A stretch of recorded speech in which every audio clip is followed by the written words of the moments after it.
Must try, guys! Thank you!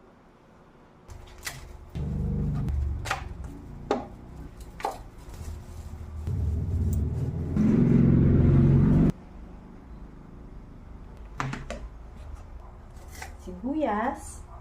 I-chop lang natin ang sibuyas na panggisa at isunod na natin ang 3 piraso na bawang. So guys, i-chop lang din natin siya ng panggisa. Pirasong sili. Ito natin siya ng pa-slice.